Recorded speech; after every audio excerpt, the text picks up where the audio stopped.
deal with the topic today, which if you are a wife who's married to an insensitive husband, like I'm sure many of you feel that you are, then hopefully this share could be helpful to you. I'm not going to say that I have all the answers, but at least I could give some suggestions. And there's an expression, "Tain l'chacham b'yach." If you give something to somebody wise, especially a wise woman, so she can extrapolate and understand clearly. I'm going to give today 7 strategies to deal with insensitive husbands, to try to sensitize them. But before that, I want to just make a short introduction. There's one of the most powerful statements I've ever seen from a Rishon. It was written by the Tosos Rid. The Tosos Rid was one of the Bali Tosos. He often says things which are completely out of the box. Completely out of the box. I always say there's 3 types of people: in the box, out of the box, and no box. So I happen to be from the no box group. And I believe the Tosos Rid was also like that. He says things which are highly, highly out of the box. There's a Gemara in Shabbos.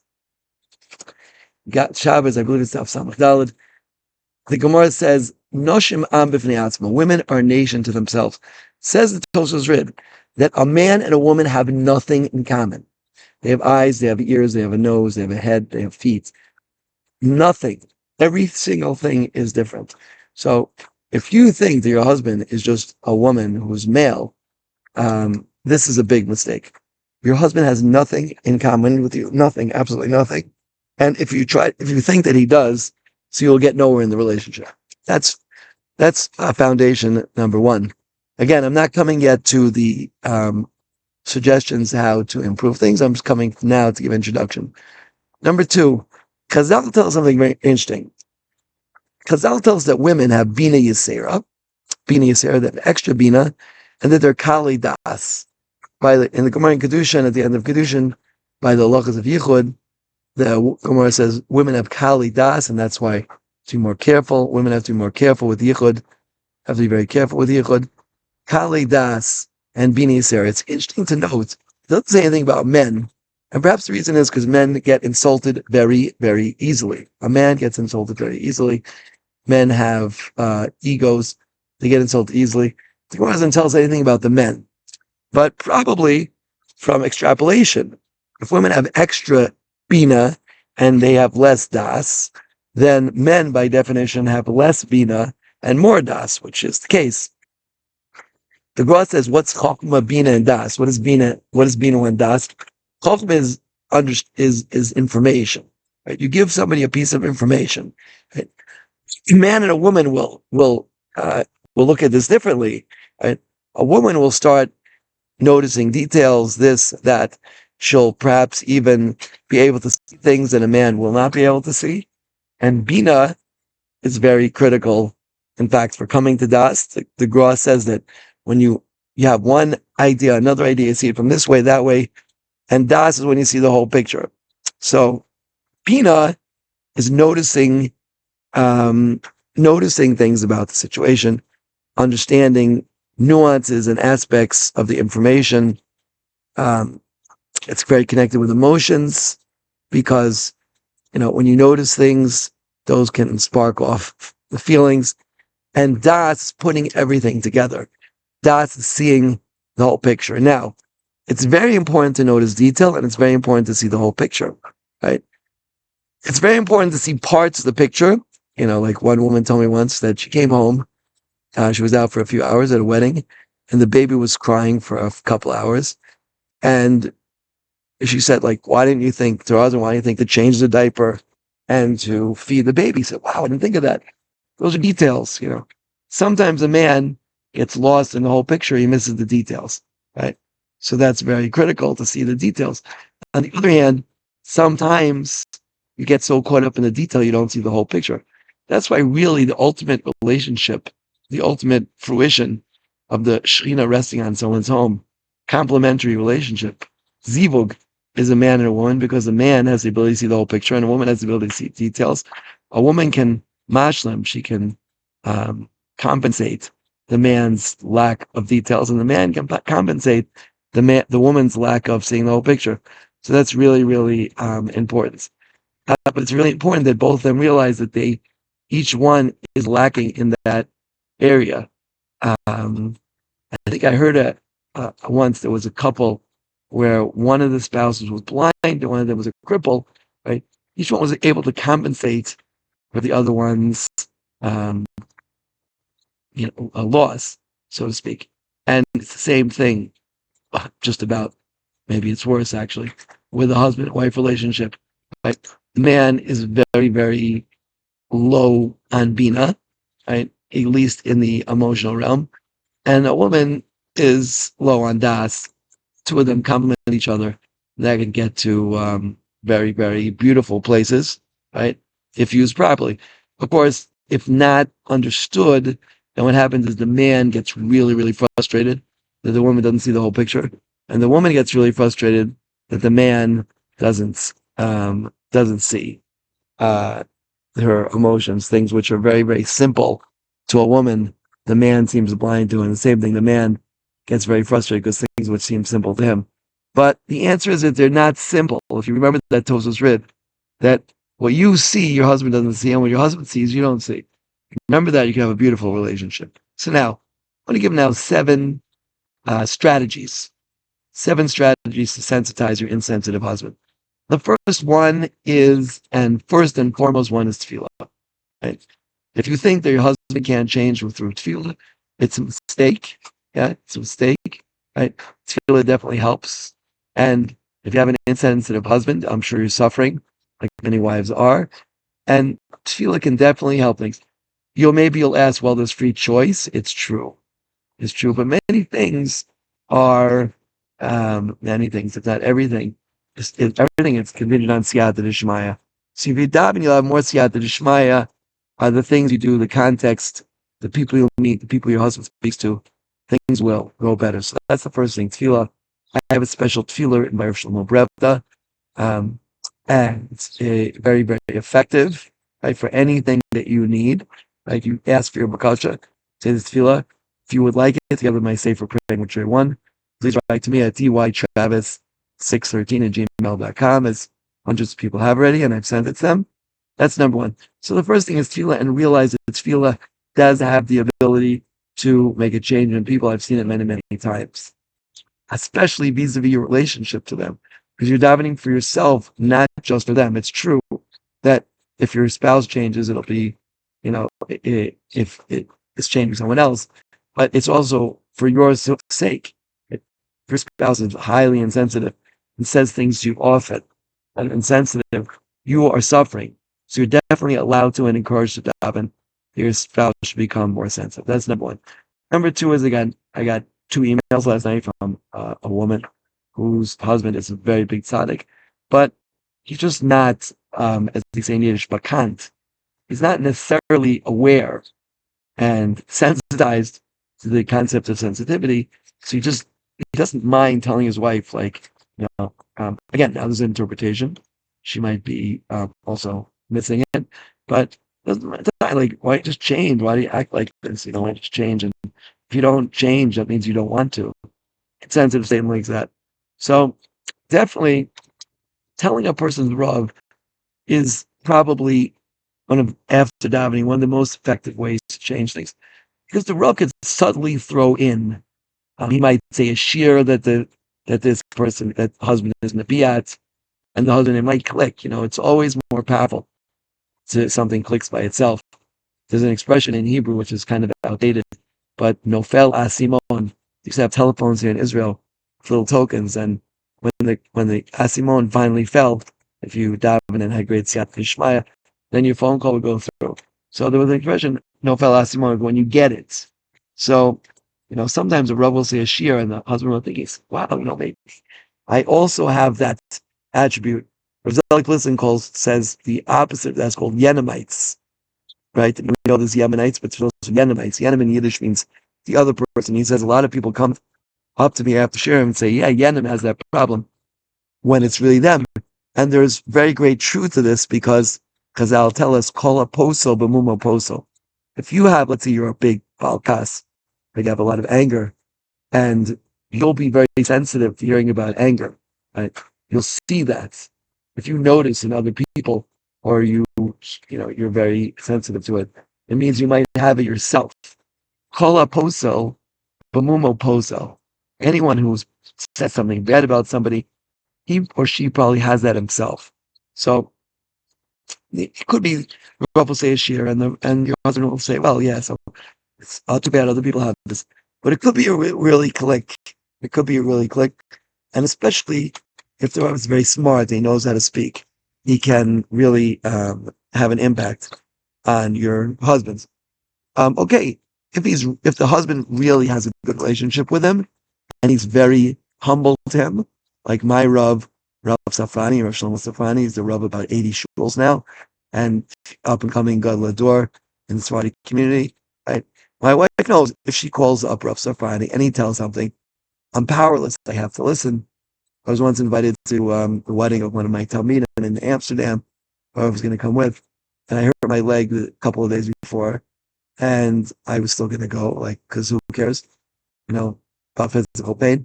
My wife called me Rav, and Rav said, he called me up and said, Rav Daniel, you're not going to the wedding. Vizel, finished. So if your husband has a relationship with a Rav like that, it could be you can get away with a little more. It could be more straightforward. It really depends on the level of humility of how much a person humbles himself to his Rav. Okay, that's number 2, speaking to the Rav. Number 3, and this is very powerful, stories about Gedolim who acted with great sensitivity. One of my Talmidim once put out a little kuntres, stories of sensitivity of Gedolim. Maybe I can get hold of it. If you write to me, maybe I can get hold of it. Probably can. But, for example, Moshe Feinstein got into a car and one of his Talmidim slammed the door on his fingers. For 2 blocks they were driving and Moshe's fingers were in the car door, in between the car door and the car. And it was incredible pain, but he didn't say anything. He didn't want to hurt someone's feelings. That's one example. Another example, Shlomo Zalman Auerbach every Friday used to go to the grocery store, the Markolit, to buy grape juice. And one of his students asked him once, like, why are you wasting your time? I'll do it for you. He said, no, there's an almana there who looks forward the whole week to me coming and buying that grape juice. So therefore, I'm not going to deprive her of this I'm not going to deprive her of this great privilege, of this great pleasure that she gets when I come. Okay, that's number 3. Number 4, acting with sensitivity. Right now, if your husband is highly insensitive, which again many husbands are, right, you should know the status quo is that husbands are insensitive. As one chacham once said, he said, there's hope. Husbands can be educated. Most husbands, I would say 80 to 90%, go into their marriage insensitive. They need to be sensitized. Right now, a wife telling her husband be sensitive is not going to work. Probably will cause the opposite. That's why I'm giving these 7 strategies. Tefillah, telling his Rav, talking about Gedolim. Acting with sensitivity, setting the tone of the status quo. Even if he says something very highly insensitive to you, and you want to really get upset and maybe throw something at his head, which is probably what he deserves. Because one Avrei came into my call one morning, 2 black guys, they said, what happened? He said, my wife gave me a right and a left, and he really deserved it. You might be tempted to do that yourself, but just try to stay calm, cool, and collected, right? Which gets to the next point. If your husband really, really upsets you frequently on a constant basis, you might try opening up to him and telling him. He might just say, wow, like I never thought of that. I didn't realize that was the case. Because again, most husbands are naturally insensitive. They need to be taught. It's like a child needs to be taught how to walk, or excuse me for using that comparison, but toilet training. A husband needs to be sensitized, and he needs to be sensitized. And it's a process, right? It's a process. That's why we're sitting here today, right by the women's section of the Kosel, on the men's side. And I'm trying to help myself by talking about these areas, because I hope that if I talk about it, it will sink in by me, because I'm also one of those thick and sensitive husbands. Well, luckily, my wife is from Rio de Janeiro, where people are very, very sensitive. She has taught me over the past 31, 32 years how to be more sensitive. Thank you, Naomi Travis. Okay. So that's another thing. Now, a very, very highly effective strategy is complimenting him, right? You might see even like a faint ray of hope. He says something which borders on sensitivity. It has sensitive undertones to it. It's like some sensitivity to it. Compliment him, right? Men really enjoy compliments. They really like it. Compliment him when he acts with sensitivity, and he will continue to do that, right? Pavlov said, if you give a dog meat, right, when he does something right, then he will continue. To a certain extent, we're all like dogs. We all have an extra promise, and men, as this great Chacham, who happened to be Rabbi Dr. Torsky, said, he said, men can be educated. So you can educate your husband by sensitizing him. Okay. The last, okay. And the last one, okay, is a little bit dangerous. You have to be careful because again, the moment anything you say is construed as criticism, then it will have the opposite effect. You have to be really, really careful not to criticize. You can suggest alternative ways to speak in a very pleasant manner. Yeah. There is, you might, by saying, alternatively, perhaps you could have said, like, why do you always take hours and hours to get ready for a simcha? Your husband, insensitive husband, might say that. You could say, alternatively, you could say, if we would get out promptly, it would really give me great pleasure, and then I would feel much more inspired to do that. You could try that. Again, it's a little bit dangerous. There's a powerful methodology, which is admitting your own shortcoming, like saying something like, I know I really don't talk enough with sensitivity, and I might often say things that upset you. That's like kind of disarming your husband. And then say, no, but sometimes when you say like, I'm always late, or, why is the food never ready, or etc., all the insensitive things the husband might say, you might first disarm yourself and say, I know I often speak insensitively, but like it would give me so much pleasure if you would, give me positive reinforcement, which is so powerful, right? And something could really, work on. There's a book which was written by somebody Jewish. I forgot the author's name, but it's it's about violent communication. And he points out there how like every single word is so important. Every single word can make such a difference. You could say something in one way and you could say something in a different way, leaving out certain adjectives, pronouns, and words can really make such a massive difference. I know by saying it in emails, one of my Rebbeim, Reb Yisrael Belsky, told me once, an important letter, never send it the same day. So sometimes I write a letter and then I write it again, I write it the third time. I send it to myself, and then only the next day do I look at it again. I try to upgrade the sensitivity in it, especially if something important, especially if I'm really upset with somebody. There was somebody I was really, really upset with the other day. I wrote them 3 times an email. I sent to myself, I sent it the next day. Before sending it, I changed it a couple other times. Sometimes I'll send it to myself again and wait another day, and sometimes a week, and sometimes a month. You have to know, depending on the importance and the level of emotions involved, so you might want to wait even longer sometimes. Could only be productive. So again, we have 7 strategies here today for making your sensitizing your insensitive husband. The most important one is tefillah, right? And again, you can write to me at tytravis613@gmail.com. I'll send you the Reb Brev's Sefer about tefillah. By the way, the most important part of that book, that it's in, is the letter Reb Brev penned for me. He penned very few letters for books. I was okay because I hocked him for 18 years. So read that letter carefully. You can read it once a month if you want. It'll definitely help you if you're having difficulties. Tefillah, say Reb Brev's tefillah, principle, foundation of that tefillah is the ask for mercy. Never daven based on your own merit. It doesn't work because we don't have, we're like highly, highly in the red. We don't have merit. So ask for mercy. That's the most effective tefillah. And our brother wrote a very special nusach based on the Vilna Gaon.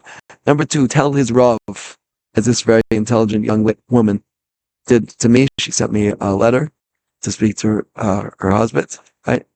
And I'm hopefully going to give a shiur at which he will be attending, and hopefully he'll get it. He's a very smart, fine young man. Number three, stories about Gedolim who act with great sensitivity. I mentioned Rav Moshe Feinstein, Rav Shlomo Zalman Auerbach.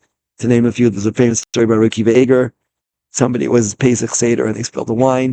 So he banged on the table and spilled the wine. He says, "Oh, I guess there must be something wrong with the table." Right? This is something which Gedolim are able to have that great sensitivity, understand. Especially Rav Shlomo Zalman Auerbach. There's a 2-volume book in Hebrew called Tikum Takim. If anybody wants an incredibly great merit, I would love to translate that book into English. Art Scroll said they'll only look at it if I first translate and send it to them. If anyone wants to sponsor such a project, it would be an incredible disclosure for Klal Yisrael, because it's the limud of Rosh Zalman Auerbach's great sensitivity that he had with people. Every story is a separate limud. It had to be sensitive. Okay. Number 4, we said act yourself with sensitivity. Even if your husband says something highly insensitive, just try to set the status quo. If you're getting upset all the time, it's hard, even though it's probably very difficult living with such a insensitive husband. But try your best to stay sensitive and to stay calm, cool, and collected. Number 5, very, very important. Compliment your husband when he acts, even with the slightest degree of sensitivity. Right? It's really important. It will help very much. Husbands love compliments. Yeah. Again, you have to be careful. Don't compliment him all the time because it loses meaning. Try to really tune in when he says something sensitive. Like, for example, he says, like, oh, the food was a little better than it was normally. Normally, like, the food was terrible. Tonight was a little better. Okay, still an insensitive comment, but it's more sensitive to tell than him saying, "This food makes me want to vomit," as one young husband told me that he told his wife when she made cholent that wasn't up to par. So if he says something even slightly sensitive, compliment it. Remember, husbands are blinded in this area, right? Women have bina sera, and men are kali bina. They're not good at bina, especially when it comes to the emotional realm.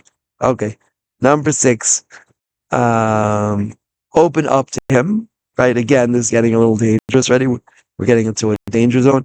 Open up to him about the way you feel. Try to do it without implying any criticism, because that'll really upset him. Right? Try to be very, very careful. Right? That's kind of a last resort type thing.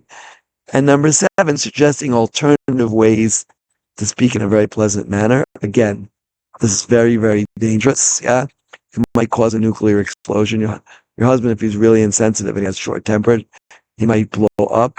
Right? So that's why you first have to defuse the bomb by taking blame yourself.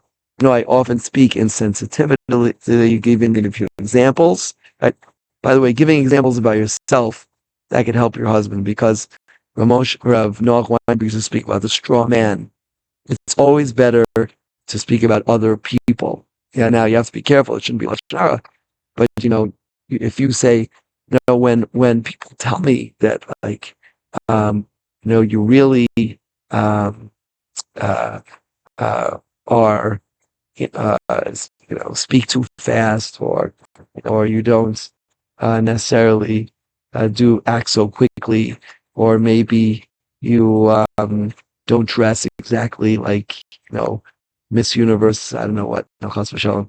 You don't dress exactly with the finest clothing. One Rosh Yeshiva told me that when he went out with his wife, that she was wearing green or brown, I remember. He really didn't like it. He said, "But I'm married green. I think she got married. What is some clothing?" Okay, so, you could suggest ways that people speak, which might be, insensitive. And if you're really, really careful and your husband's in a good mood, and you first, admit that you yourself are very weak in this area, you might be able to suggest that alternative ways to speak in a pleasant manner. But again, that's very dangerous. So all of these techniques, all these strategies can potentially be helpful. If you know more, if you're a woman who has been done the miraculous um, achievement of helping sensitize your husband, please write to me with other strategies. I'd be happy to hear them myself, what works. And I'm happy to know them myself. I'm sure my wife would be as well. And I must again thank my wife for helping sensitize me over the past 31 years, suggesting how the proper way to speak is, right? It took me a long time. I'm sure she davened from me. She told me, I'm sure she's spoken to my Rav many times. She's told me stories about Gedolim. She's acted herself with sensitivity. She's complimented me when acting sensitivity. She's opened up in a gentle manner. My wife epitomizes, yeah, these 7 strategies, and that's probably where I learned them from. Right? So I'm speaking now to all of the intelligent, sensitive women out there, who I'm sure everybody listening is basically in that category. Listen, Tain l'chacham v'yachim od. Remember the words of the Tosas read. You and your husband are completely different. You have nothing in common. Right? Eventually, with time, hopefully, with time and tefillah, and following these 7 strategies, so your husband will become more sensitive. He'll become closer to you. Right? Maybe you'll become a little closer to him. He'll teach you something about das. But that's less critical. Right? The most critical thing in the world is your husband should be sensitive. That is your greatest achievements, and one of your greatest achievements in this world. If you're able to sensitize your husband, the Chazon Ish wrote Svaraman Kol Torah Kulei. He was an incredible tzaddik. He made 300 shtuchim in the last year of his life. People would come to him and he would say, "This shidduch is going to work. This isn't." Yeah.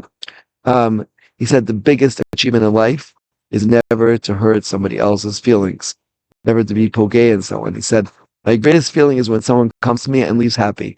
My worst feeling is someone comes to me and leaves sad or insulted. So remember that your greatest accomplishment in life is helping to sensitize your husband. If you do that, that's an amazing accomplishment. And I give everyone a bracha or a birkas hediyot that you should be successful in this endeavor. If you enjoyed this year and you want to learn more about dealing with these type of difficult issues, please press the follow button and follow my other shirim. I give a shir of Kosel every day about thanking Hashem when things look bad. Please tune in to that, and hopefully together we can learn ways to come closer and closer to the Borei Olam. Amen. Kain Tiratzon.